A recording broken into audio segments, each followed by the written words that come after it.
Limpahkan urapan-Mu Tuhan bagi jemaat-Mu saat ini. Ku siapkan hatiku Tuhan untuk dengar firman-Mu. Firman-Mu Tuhan tiada berubah. Dahulu, sekarang, selama-lamanya tiada berubah. Firman-Mu Tuhan penolong hidupku. Ku siapkan hatiku Tuhan untuk dengar firman-Mu. Hatiku telah siap Tuhan. Hatiku telah siap Tuhan untuk dengar firman-Mu. Mari kita berdoa. Ya Tuhan Allah Bapa kami dalam surga, segala puji dan hormat kami haturkan kehadirat-Mu. Biarlah kehendak Tuhan yang terjadi atas hidup kami. Biarlah kehendak Tuhan yang senantiasa melingkupi persekutuan kami saat ini. Kami bersyukur Tuhan, Engkaulah yang menolong kami, memampukan kami menapaki hari-hari hidup kami ini, sehingga kami ada pada saat ini. Kami bersyukur untuk pertolongan-Mu kepada pengumuman persautan Masada ini. Kami sudah dapat menikmati berkat Tuhan yang berlimpah. Kebersamaan kami, sukacita yang kami rasakan. Tetapi kami memohon, biarlah kebersamaan ini, sukacita ini Tuhan peliharakan di hati kami masing-masing, supaya dapat kami kenang bahwa ini adalah kebaikan Tuhan. Sebentar kami akan merenungkan kebenaran firman-Mu sebagai dasar hidup kami. Tuhan tolong buka hati dan pikiran kami, tenangkan hati dan pikiran kami, supaya kami dapat menerima firman-Mu dengan baik. Dan pada akhirnya firman-Mu akan menjadi dasar hidup kami ke depan, supaya kami dapat hidup sesuai dengan kehendak Tuhan. Urapi hamba-Mu yang Tuhan dengan segala keterbatasan. Biarlah Tuhan yang berbicara, Tuhan yang berbicara, berkata-kata lewat mulut dan lidah hamba. Kami serahkan pemberitaan firman Tuhan ini dari awal, pertengahan hingga akhir, di dalam nama Tuhan Yesus Kristus, Tuhan dan Juru Selamat kami yang hidup. Amin.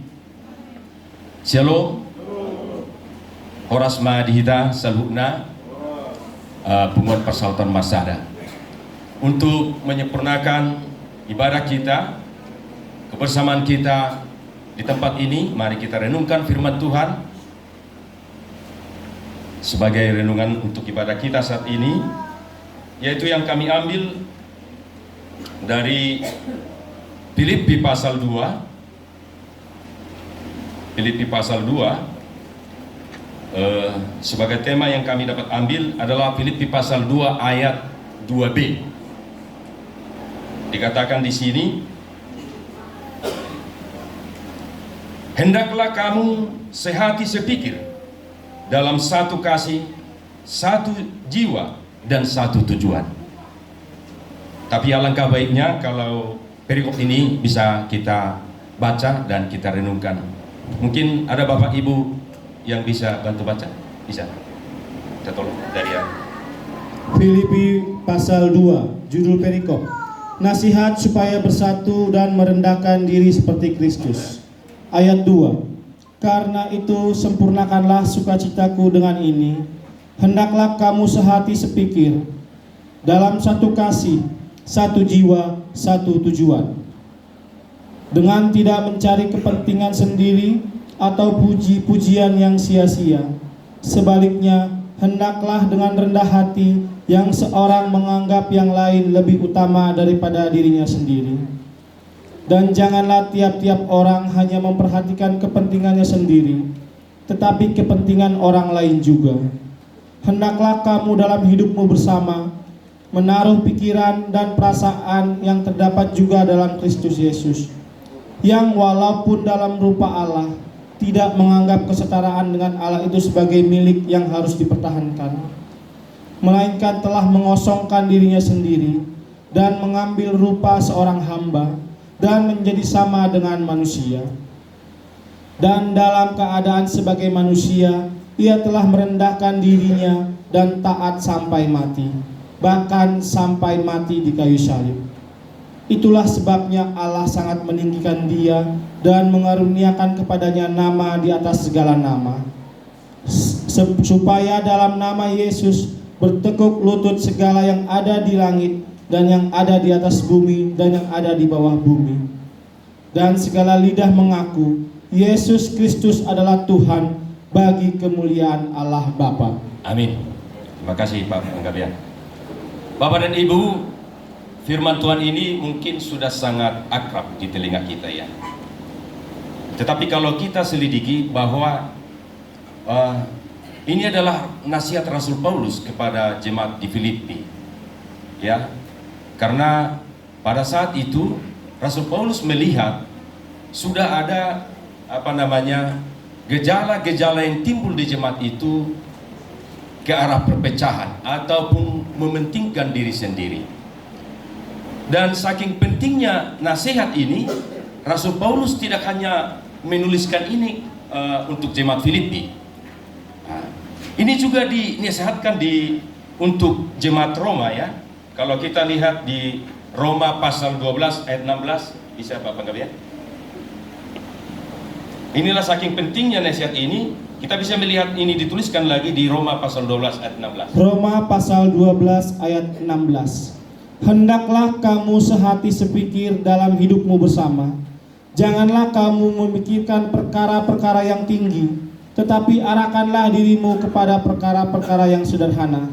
Janganlah menganggap dirimu pandai. Ya. Selanjutnya kita lihat lagi di 1 Korintus 1 ayat 10. 1 Korintus 1 ayat 10. 1 Korintus 1 ayat 10. Tetapi aku menasihatkan kamu, saudara-saudara, demi nama Tuhan kita Yesus Kristus, supaya kamu seia sekata, dan jangan ada perpecahan di antara kamu, tetapi sebaliknya supaya kamu erat bersatu dan sehati sepikir. Amin. Baik Bapak dan Ibu, itulah betapa pentingnya nasihat ini, sehingga Rasul Paulus sampai ketiga jemaat itu khusus dituliskan. Ya, artinya dalam kehidupan komunitas bahwa satu yang paling utama adalah persatuan, kesehatian. Ya, Bapak dan Ibu, mungkin sebelum firman Tuhan menyebar ke seluruh dunia, banyak juga masyarakat dunia yang sudah menjadikan filosofi ini untuk merangka kehidupan dalam berkomunitas. Ada pepatah Cina mengatakan, pepatah, bersatu kita teguh, bercerai kita runtuh. Ya, ini berangkat dari filosofi lidi, ya, filosofi lidi. 10 lidi yang diikat satu jauh akan lebih kuat dari 1000 lidi yang berserakan. Ya. Jadi artinya masyarakat dunia juga sudah menggali bahwa memang persatuan sangat perlu, sangat penting. Ya. Coba kita bayangkan Bapak Ibu ya, mungkin anak-anak juga, mungkin saya dulu waktu SD diajarkan itu ya. Bersatu kita teguh, bercerai kita runtuh. Lihat lidi. Kalau diikat 5 atau 10, dia akan sangat kuat. Jauh lebih kuat dari ribuan lidi yang berserakan.